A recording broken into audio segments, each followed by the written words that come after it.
feels like everyone is talking about money, scaling, and success, but almost no one is talking about what it actually costs you emotionally to get there. And I just listened to a recent interview with Tony Robbins, and there was one theme that literally kept resonating with me, especially as a woman, as a mother, and as a heart led business owner. And it wasn't about actually tactics, it was about language, energy, and the difference between building a business from pressure versus building one from purpose. And I want to give you my heart led take on this interview. So grab your cup of whatever's keeping you grounded and let's dive in. Welcome to Heart Led CEO, the podcast for women wellness entrepreneurs who are ready to build, scale, and automate their businesses without sacrificing their soul, sanity, or authenticity. I'm Anna Connie Walters, a nurse turned entrepreneur, military spouse, first-time mama in my 40s, and a recovering burnout survivor who's making it a mission to help heart-led women just like you create thriving businesses that really feel good, do good, and give you the freedom that we all deserve. Because here's the thing, you don't have to hustle harder to succeed. You don't have to drown in tech overwhelm or try to do everything alone. And I'm here to give you the strategies, automation tools, and mindset shifts that will help you step fully into that leader, CEO, and impact maker that you are meant to be. If you're ready to grow your business in a way that aligns with your values and your life, you are in the right place. Let's get into today's episode. Hello, hello, hello, my beautiful friends. How are you today? Let's take our shoulders down, hands by your side. Maybe close your eyes. Take a nice inhale in through your nose, into that beautiful belly, and letting it expand into your ribs. And that last little breath into your chest, pulling your shoulders up towards your ears, back down as you exhale. And just become present for me in this very moment. Okay, so there is this interview that is starting to, it's probably going to go viral at some point. And most of you have no idea probably who one of the actual interviewer was, but it's been circulating because Tony Robbins sat down with Alex Hormozi, who is a billionaire. Now, Alex Hormozi is a very data-driven, analytical, he's achievement-focused, self-made billionaire. And I know about him. He's always in my stuff because I'm just in that entrepreneurial space. And he just did a recent book launch, and it was really fascinating to watch. I've been following his journey and learning more and more about him as people have just been diving into his frameworks and methods and trying to do what he's doing, becoming their own self made millionaire. Now, what was fascinating wasn't necessarily the contrast in the interview, but it was really how quickly the conversation moved away from money and full blown deep dive into fulfillment. Because Tony made a point that I think a lot of women in wellness need to hear right now, that if the way you're building your business drains you, no amount of success will suddenly make it feel good later down the line. And it was really a refreshing point of view to hear. Like, he has made, in the interview, he corrects Alex Hormozi and says his business has helped his business make over $12 billion. That's crazy. And to hear someone who has made that much money say it's more to do with opportunity versus duty, which I'll talk about in a minute, and talking about self-talk and the way you speak, and understanding that if you're drained now by what you're doing, it is not about this bro marketing mentality of you got to push harder and want it and be able to do whatever it takes and be willing to walk through fire to get it, no amount of success is going to make those feelings feel good or better later. And so there was this part where Alex got to ask basically his questions. And it was this duty versus opportunity, which I think was super, super powerful. And when I say this interview went straight from not what I was expecting it to be to like this deep dive of self fulfillment, I was like, wow. And one of the most powerful reframes that Tony shared in the interview was that words like your duty and obligation are naturally heavy and they drain your nervous system before you even start to do the work that needs to be done. And instead, he really invited us as entrepreneurs to view our work as an opportunity to contribute. So as soon as he said that, I started to think in my mind, like, this is how so many women burn out doing the work that they care so deeply about. This is how women in the wellness space are suffering because when everything becomes our responsibility from clients and all the hats we wear in our entrepreneurial journey for marketing and copywriting or income responsibility, depending on the household that you live in, our bodies start to associate our businesses with that amount of pressure. So when we start to reframe our work as a contribution, it does not mean that you get to bypass reality.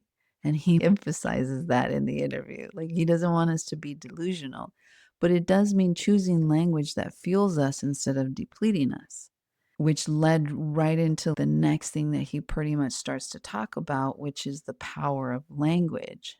For those of us listening, we know the power of self talk. We also know the power of how we talk to our clients, to our family members, to our spouses, to our children. All of it makes a huge difference. And sometimes we have to self reflect because how we are speaking to others is sometimes a reflection of how we feel on the inside. It's just mirrored on the outside. And if I was to, like, for instance, when I teach my yoga class, I am very mindful about the language that I use and how, if I at all choose to correct a student. Instead of pointing a student out, I repeat the same cue 2 or 3 times because what will happen is if they're not paying attention to me, if they're in their own space or they're trying to listen to their body and figure it out, but they're not doing it actually, like they think they're listening, but they're not, eventually it will click that they will notice I am saying the same thing over and over, and it will make everybody feel self-conscious, like, I'm going to self-align and look to see, is she talking about me? Like, clearly there's somebody in the room that's not doing it right. Is it me? Instead of going straight to the person, because then everybody can just take that moment to slow down and align. Everybody will make those little adjustments and you'll see it in the room. Or if I do something and I'm noticing that there's a lot of people in the class that can't do a specific pose or they're struggling, or when I teach sometimes males in the Marines and we're in something as simple as a cross-legged seated position, their knees will be higher than their hips. I know now after teaching for a while that specific clientele, that's as good as it's going to get. And how do I make them feel more comfortable? I will try to make sure that I emphasize that at the beginning of the class. Your goal is not to mimic me, it's to listen to your own body. And if I see too many people looking at other people to see like how they're doing the pose, but it almost is looking like they're maybe criticizing themselves. God, I suck so much at yoga. I cannot do anything. Look at these people who are acrobats, basically. No, no, no. Please do not compare yourself to any. This is your journey. listen to your body. We're all at different spaces. And sometimes I'll out myself, like, I've been doing yoga for however many years. And when I first started, this is like basically what I look like in this pose. So don't judge yourself based on how I look now, especially if you've barely started your yoga journey. That language makes a huge difference. And how we speak to ourselves makes a huge difference. In my stand up paddleboard classes, I commonly have women who have low self esteem, and a lot of them will use humor as a deflective mechanism. And I will be quick to correct them. We do not talk about ourselves like that. If you don't have nothing nice to say about yourself, then you don't need to be saying anything at all. You speak kindness to yourself, at least in my presence. And they will have an uncomfortable laugh, but they will stay quiet the rest of it if it's that bad of an instinct for them, because they know I'm not playing. And so I really love that part of the interview when Tony also called out that about language, and he challenged Alex Hormozi's well-known forget happiness mindset by pointing out that the words we continue to repeat do hypnotize us into whatever it is, to be mindful of and careful. Really, I think he was leaning towards that. Be cautious about what you're saying. And I really feel like that matters for us as heart-led entrepreneurs, because if we're constantly telling ourselves that it's hard and I just have to push through and it's going to get better one day, or I'll rest later, our nervous system is going to start believing us. And success isn't just built with systems, it is also sustained by the emotional state that we continue to live in while we're trying to build our businesses and our lives, our dream lives that we want. Now, there was this part where he tries to close the loop with, I am so passionate about this answer. It was literally the first question in the interview, and he went on and on to all these like gold nuggets. And he talks about the moonshot for contribution. And he's talking about why entrepreneurs plateau after financial success. And it wasn't just in like entrepreneurial financial success. He talks about that prevalently because that was who he was interviewing him and what he was referring to his question about his own entrepreneurial journey.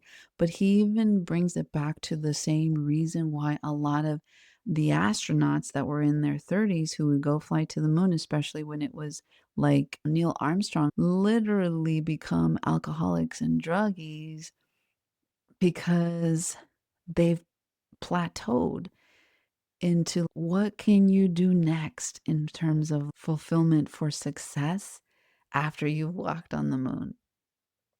And it is often because what Tony describes as they lose their why.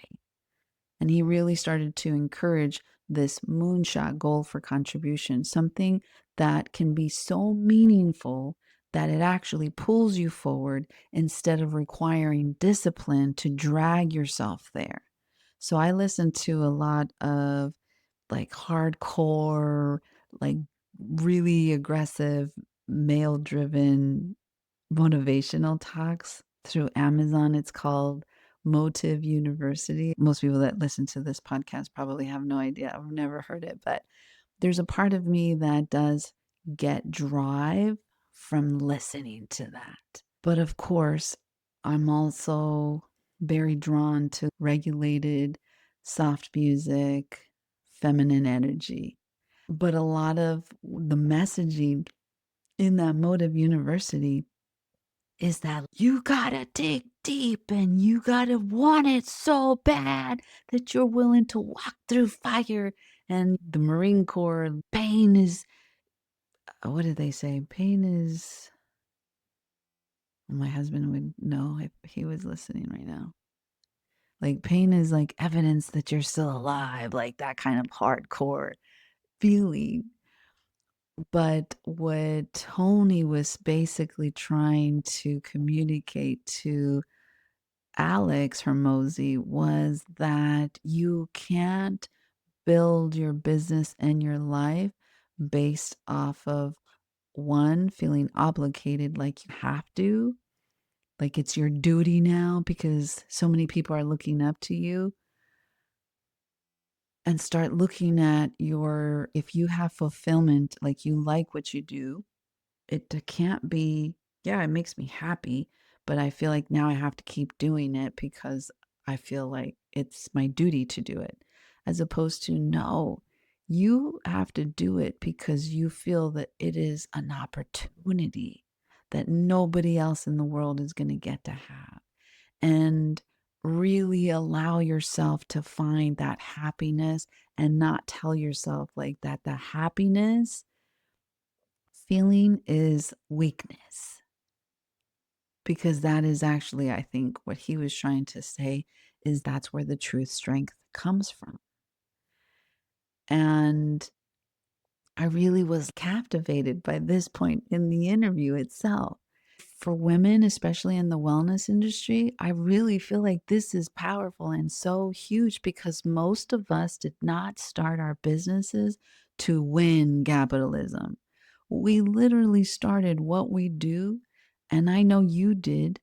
You started because you wanted to help, because you wanted to heal people, because you wanted to share your gifts with the world, and you wanted to change something that you lived through yourself, some pain, some whatever, and save other people from having to go through the same thing you did.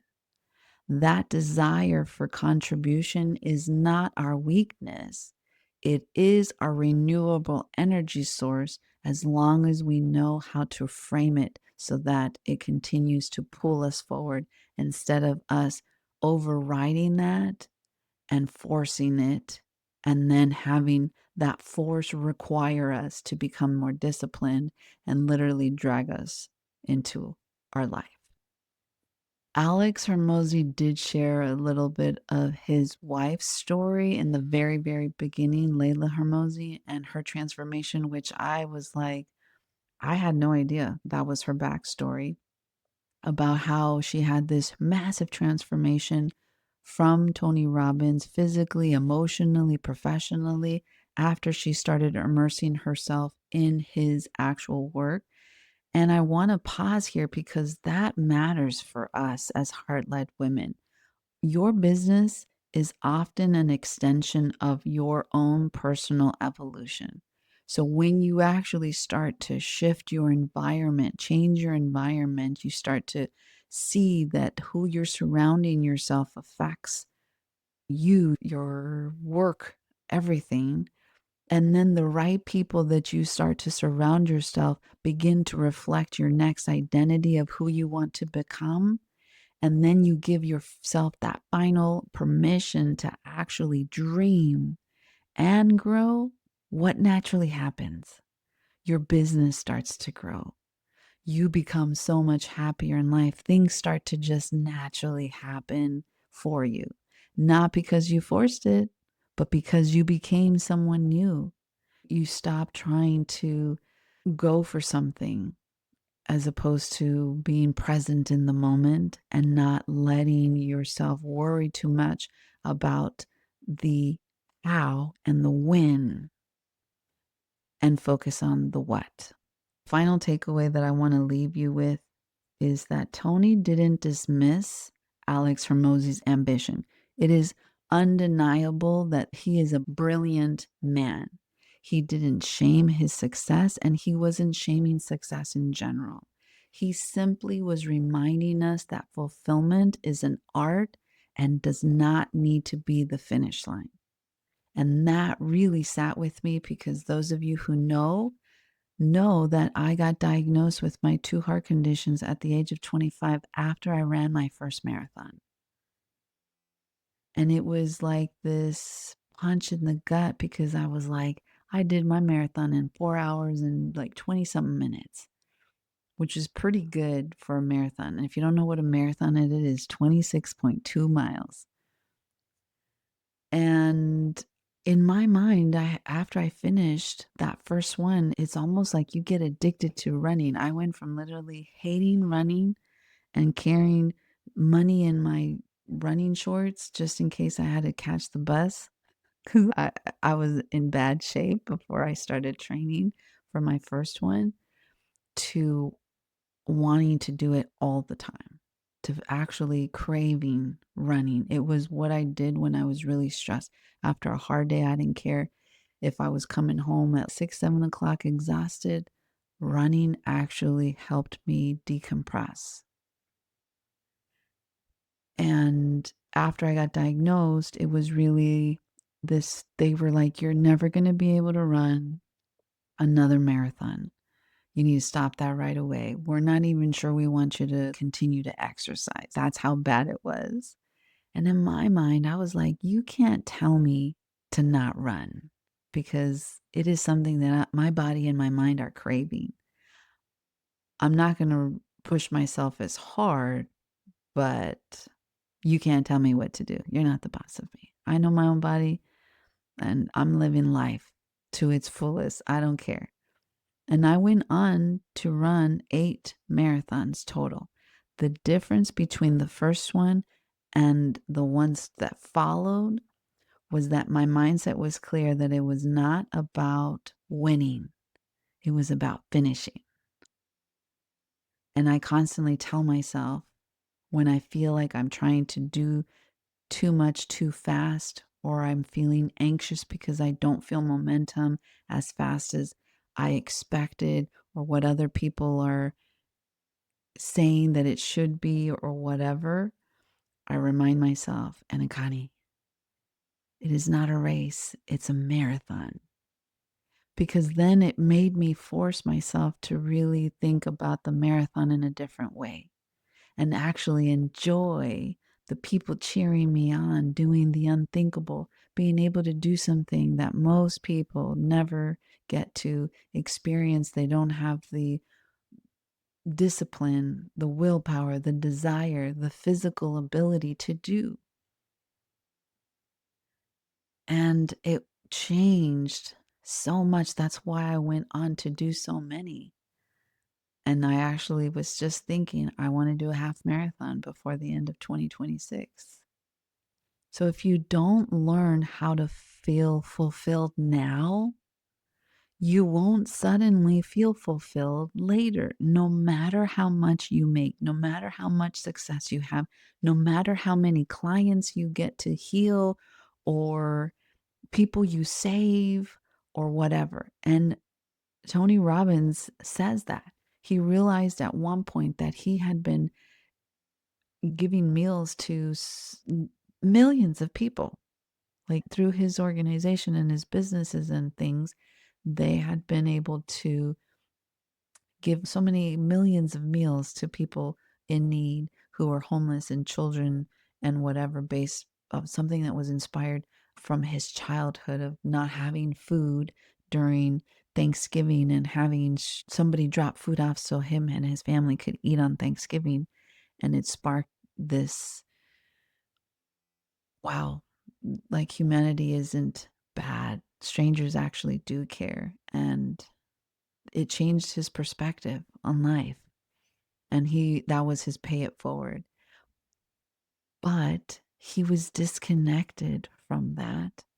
So he didn't feel the full fulfillment of it. And that's what we need to make sure. That is what being present means.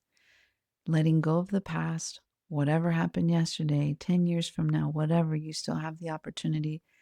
Today, I talk about it all the time. Forever is today. I have seen so many beautiful souls get taken in what I would believe as too early, but everything happens for a reason. I had to hold on to those beliefs because otherwise I probably would not have made it as long as I did in my career field as a nurse, believing anything else. And from all of what we've just talked about, I want you to take this as your opportunity, as your permission slip. I want you to be able to give yourself the permission to build with grace instead of grind. I want you to be able to choose opportunities for your work over obligations. And I want you to let contribution, not pressure, to be your compass. Because there's plenty of times where I think to myself, I've spent so many years learning and training and so much money to get in through my nursing. How can I walk away from it? And a lot of people are like, you should go back into nursing. You should go back and go to med school.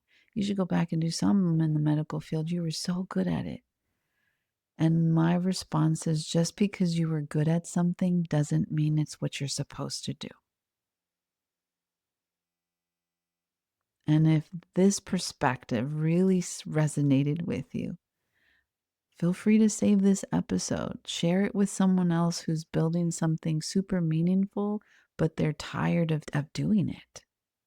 Sometimes the shift isn't in our strategy, it is in the story that we're telling ourselves while we're actually working.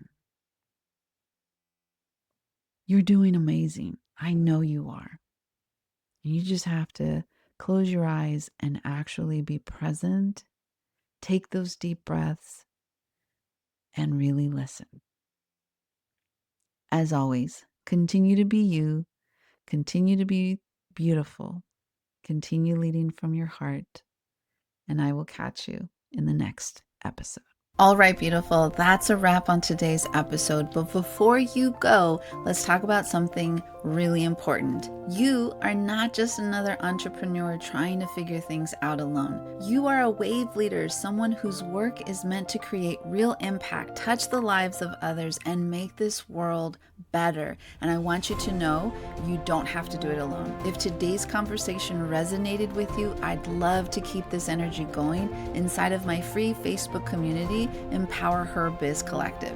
It's where we take these conversations deeper with live trainings, tech walkthroughs, and real heart-centered support from other women wellness entrepreneurs who really get it. So if you're ready for community, clarity, and support as you build your own business with heart and ease, I'd invite you to come and join us. You'll find the link in the show notes. And hey, if you love today's episode, make sure to subscribe, leave a review if you feel inclined, and share this with a fellow heart-led women entrepreneur so that we can build this movement together. Until next time, keep leading with heart.